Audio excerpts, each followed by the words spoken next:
Pode sim. É impressionante como a natureza consegue se regenerar.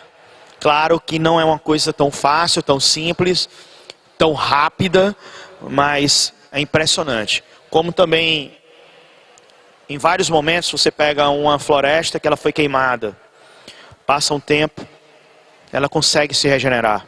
Não é um tempo curto, mas isso pode acontecer. Como também pode acontecer lá num vazamento de petróleo. Por causa disso, algumas pessoas fazem até algumas outras estratégias para limpar, entre aspas, não sei se o termo correto seria limpar, mas diminuir esses efeitos do petróleo. Algumas pessoas, quando tem um vazamento, eles colocam dispersantes, sabão, detergente, seriam exemplos de dispersantes, lá no local onde ocorreu o vazamento. O óleo e a água não se misturam. Por que que o óleo e a água não se misturam? Pessoal, a água é polar ou apolar? Polar. E o petróleo? Apolar. Semelhante dissolve semelhante. Polar vai dissolver polar e apolar dissolve apolar. Como eles não são semelhantes, não se misturam. Mas quando você coloca um dispersante, tipo um sabão, detergente, o detergente ele tem uma parte polar e uma parte apolar na sua estrutura, né? Ele é amigo dos dois. E aí ele pode interagir com os dois fazendo um meio de campo. A parte polar do detergente vai se ligar à água, que também é polar. A parte apolar do detergente vai se ligar ao petróleo, que também é apolar. Então, ele acaba fazendo com que a água e o petróleo se misturem. E acaba dispersando o petróleo que antes estava concentrado no lugar. E aí ele acaba limpando, entre aspas, na verdade espalhando aquela sujeira, que quando você pega o universo do mar, fica limpo, né, entre aspas. Você já deve ter visto que um esgoto, muitos esgotos que a gente tem, são jogados diretamente no mar. E até próximo desse esgoto que é lançado ali, o mar não está sujo, né? Mesmo com o lançamento desses esgotos. Isso por quê? Por causa do grande volume. Então quando ele espalha o petróleo, ele acaba conseguindo fazer isso. O melhor é retirar e não espalhar, não tenha dúvida, tá bom? Beleza? Mas consegue regenerar mesmo após um vazamento de petróleo, um problema ambiental desse daí. Tudo bem, gente? Para frente. Gás natural. O gás natural é um combustível fóssil não renovável. Você já deve ter ouvido falar no GNV, que é gás natural veicular, que o pessoal põe ali no carro, é o chamado GNV. Ele... Fala de novo. Não, o gás natural ele não vem do carvão. O gás natural veicular, ele vem de onde? Normalmente do petróleo. Lá no petróleo você tem algumas reservas de gás natural, né, no próprio petróleo. E você pode produzir o gás natural, que é principalmente metano e etano, por meio de decomposição de matéria orgânica. Lembra que o metano é o chamado gás do lixo, gás dos pântanos. Você também pode produzir ele no local onde você tem os lixões. Aí esse lixão em decomposição vai gerar metano. Então, formado por uma mistura de hidrocarbonetos leves, principalmente metano e etano, o gás natural, principalmente metano, né? E ele pode ocorrer associado ao petróleo ou isolado. Tem alguns lugares que tem muito gás natural. Um dos exemplos é a Bolívia. O Brasil importa gás natural da Bolívia. Ela tem muito gás natural. E ele vai ser transportado de um canto para o outro por esses gasodutos aqui, ó. Você está vendo aí? Então são grandes gasodutos que levam um gás de um canto para o outro. Pegou a manha? Gás mesmo, gás mesmo. No carro, você tem também um bujãozinho ali nos carros movidos a GNV, no porta-mala, onde você vai abastecer com gás natural veicular, né? Que é o gás metano. Fala de novo, parceiro, eu não escutei. A combustão dele. A queima do metano, que é sempre exotérmica, toda combustão libera calor, se libera calor é exotérmica, e aí essa energia acaba sendo utilizada para mover o carro e tudo mais. Tudo bem? As vantagens do gás natural: baixo impacto ambiental, né? A sua combustão normalmente é completa, é mais limpa do que outras combustões. A facilidade de transporte e manuseio é bem mais fácil. E a segurança, né? Em caso de vazamento, o metano, por ser menos denso que o ar, ele vai se dispersar mais fácil do que se fosse um vazamento de petróleo. É mais difícil de limpar. Só que tem que tomar cuidado. Vocês viram recentemente que aconteceu um acidente lá no Rio de Janeiro por causa de uma explosão no prédio e tal?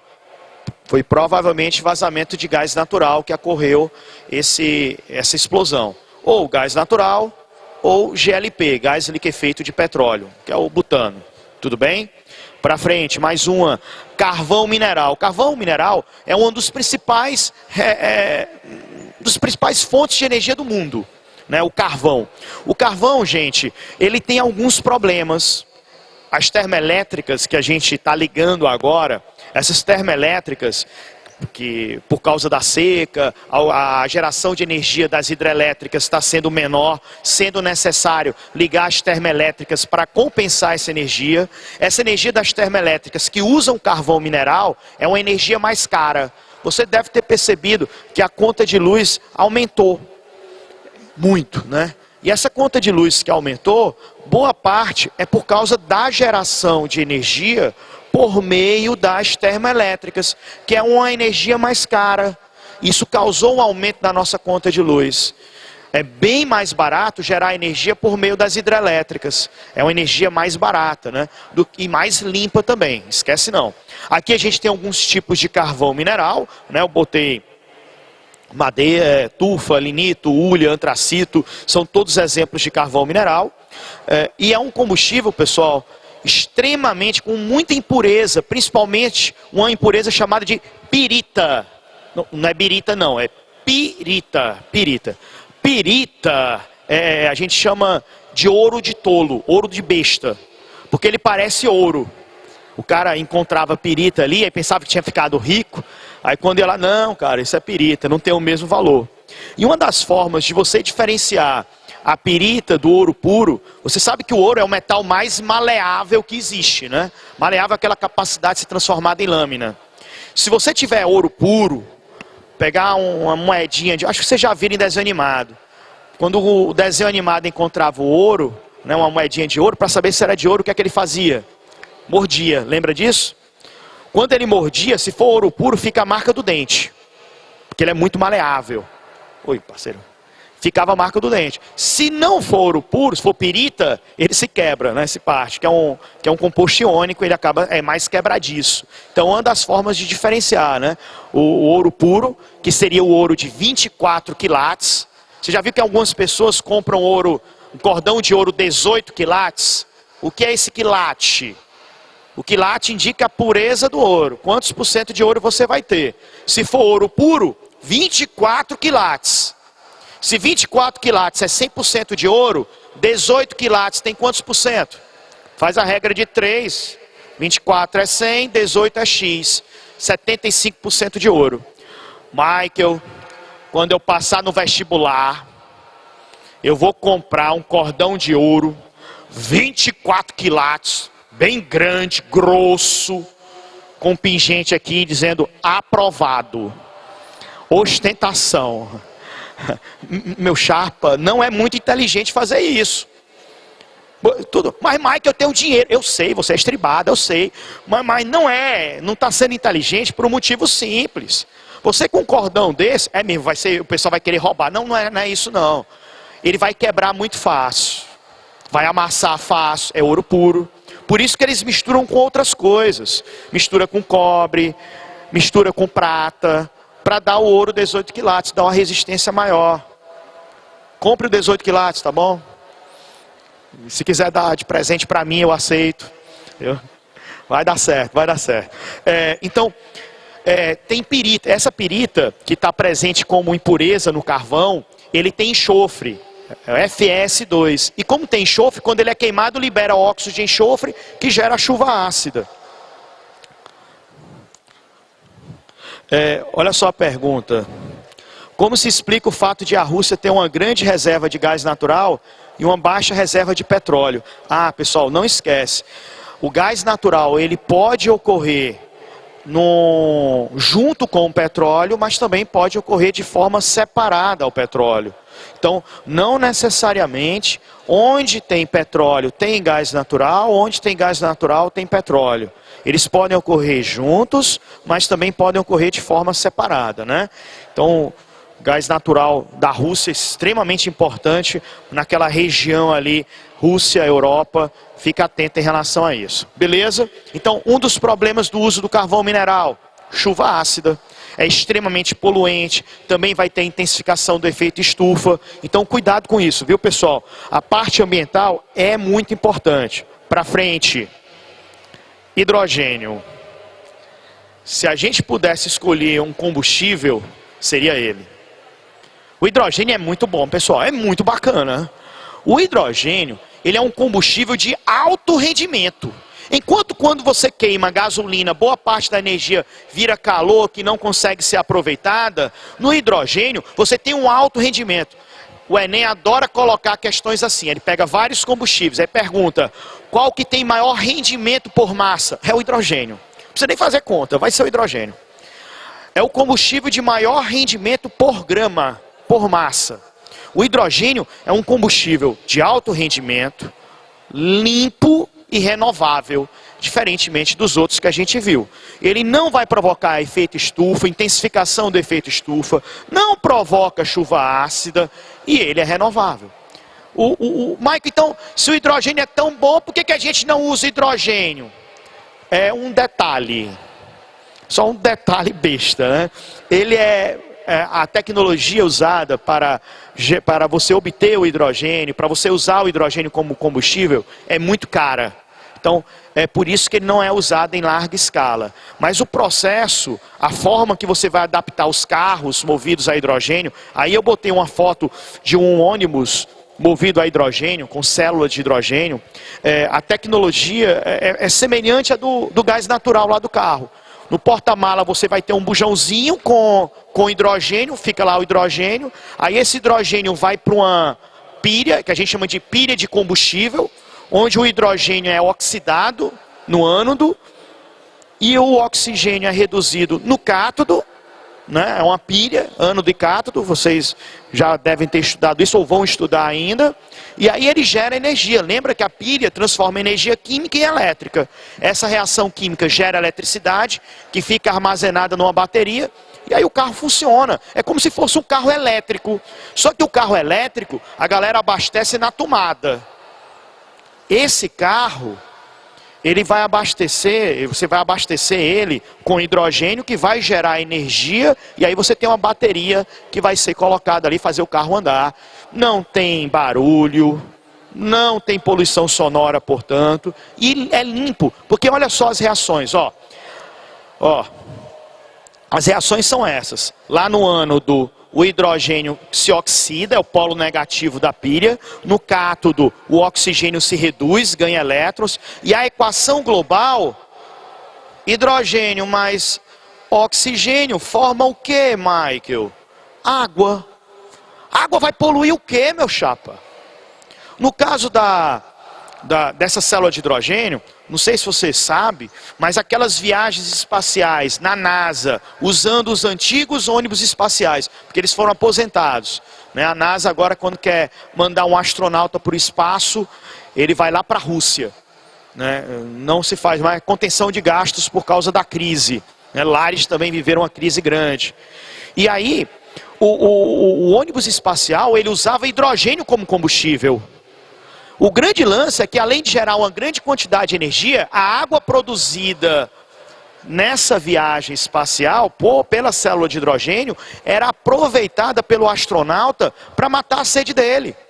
Então, se ele tivesse com sede, ele pegava essa água, fazia o tratamento, transformava em água mineral e matava a sede. Bom demais isso.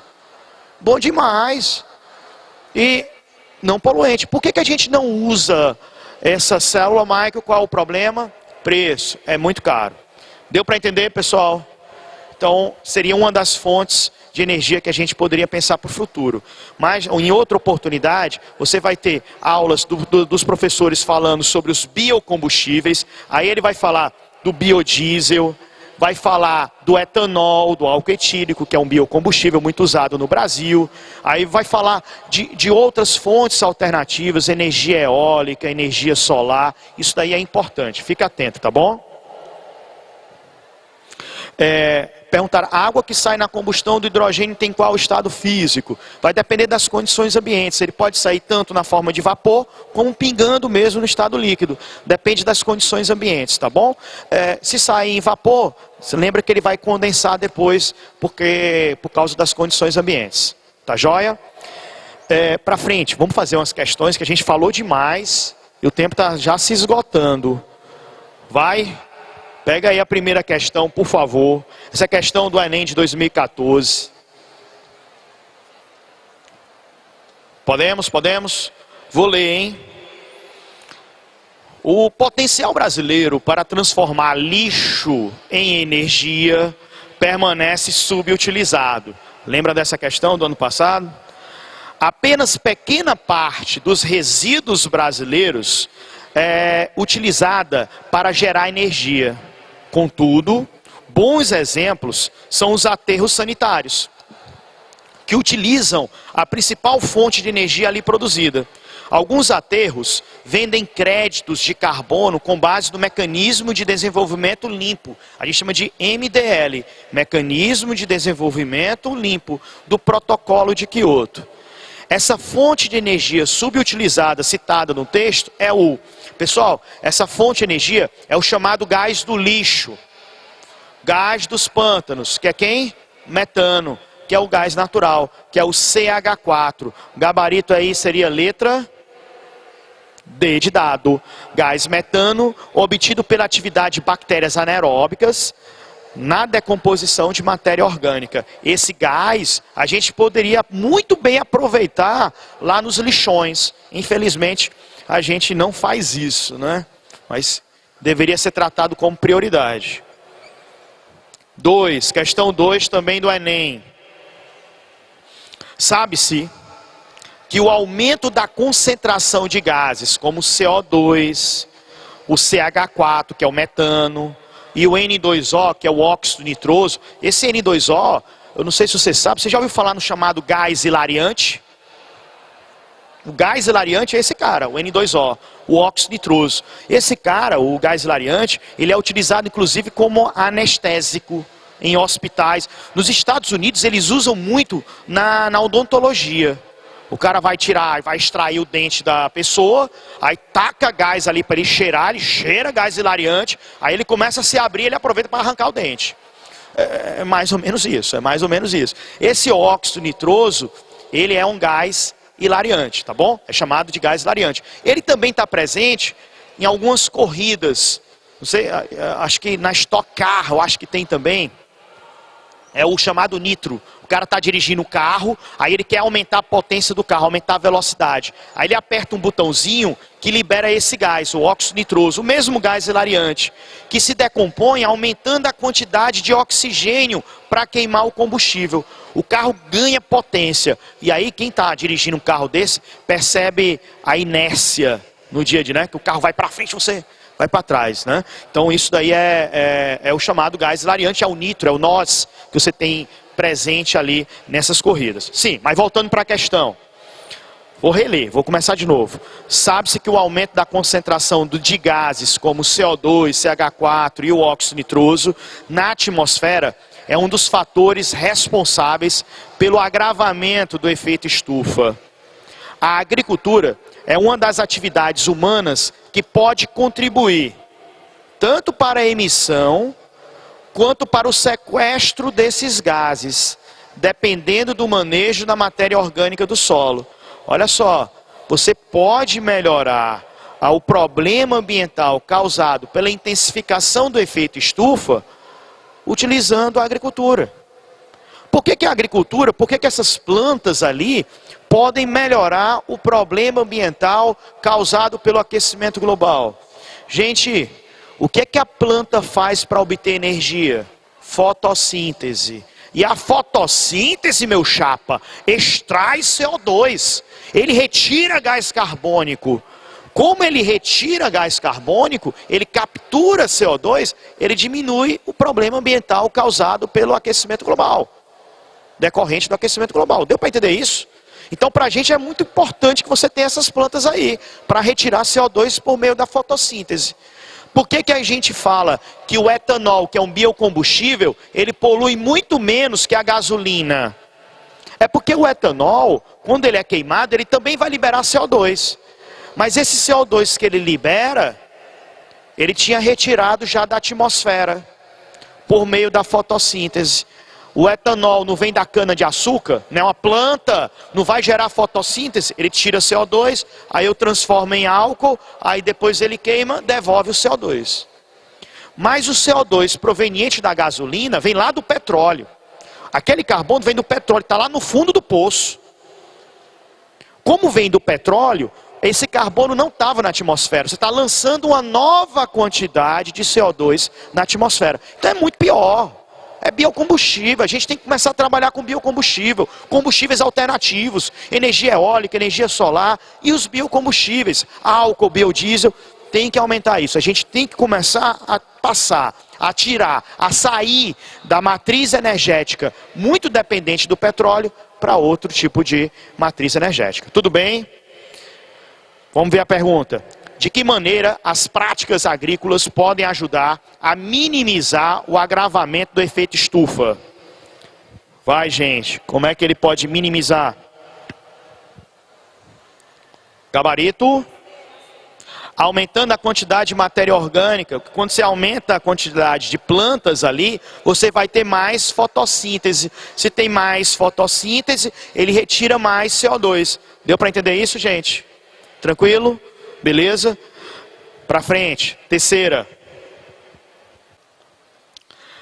Para compreender o processo de exploração e o consumo dos recursos petrolíferos, é fundamental conhecer a gênese e o processo de formação do petróleo descritos no texto abaixo.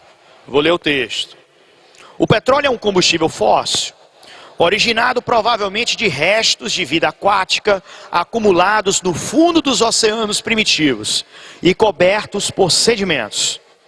O tempo e a pressão dos sedimentos sobre o material depositado no fundo do mar transformam esses restos em massas viscosas, de coloração negra, denominadas jazidas de petróleo. As informações do texto permitem afirmar que, vamos lá, vamos ver o que é que ela permite afirmar. Letra A. O petróleo é um recurso energético renovável a curto prazo. Gente, é renovável a curto prazo? Mentira, marca não, né? É não renovável. Em razão da sua constante formação geológica. Não marca. Letra A, mentira. B. A exploração de petróleo é realizado apenas em áreas marinhas. Hoje em dia, nas provas do Enem, não vão aparecer essas palavras apenas, sempre, nunca, jamais. Elas não podem aparecer. No manual que você tem de elaboração de provas para o Enem, isso é uma das coisas que se pede para não se colocar no item, não se colocar na questão. Né? Essas palavras, principalmente você pega na química, é muito difícil você poder generalizar. Se você estiver fazendo um vestibular, seja ele onde for, e tiver no item a palavra sempre, nunca, jamais, apenas, exclusivamente, já desconfia. Provavelmente isso vai ser errado. Nesse caso aqui, é errado. Você não tem apenas petróleo em região marinha. Aqui no Brasil, boa parte, a grande maioria, está na região marinha. Mas você tem também em terreno não marinho. Tá bom? Então, mentira. C. A extração e o aproveitamento do petróleo são atividades não poluentes, dada sua origem natural. Pessoal, petróleo, a extração e a exploração, é não poluente? Mentira! É claro que é poluente. Se não fosse poluente, a gente não estava querendo substituir. Mentira, marca não. D. O petróleo é um recurso energético distribuído homogeneamente em todas as regiões, independentemente da sua origem. Pessoal, se fosse homogeneamente, ia ter tido briga aqui no Brasil por causa dos royalties do petróleo? Se fosse homogeneamente, será que alguns países teriam interesse, tanto interesse aqui em invadir outros lá no Oriente Médio, tipo Iraque, tipo Kuwait? Será? Claro que não é homogêneo a distribuição. Então tem local que tem mais petróleo do que outros. Então, mentira. Estou desconfiando da letra E. Letra E. O petróleo é um recurso não renovável a curto prazo, perfeito. Explorado em áreas continentais e de origem marinha ou em áreas submarinas. Marca ela, letra E, perfeito. Pessoal, eu vou só pular algumas para a gente ir para umas que eu acho que são mais importantes. A quarta questão, marca o gabarito aí, B de bola. Quinta, marca o gabarito, C de casa. Já tem o gabarito aí? Ah, então ótimo. A sexta, D de dado. Deixa eu fazer a 7 com vocês. A 7 é legal. Olha só. Gás natural também deve alimentar CSP. Além do carvão mineral, térmica que abastecerá a usina fará o uso de um pequeno volume do combustível.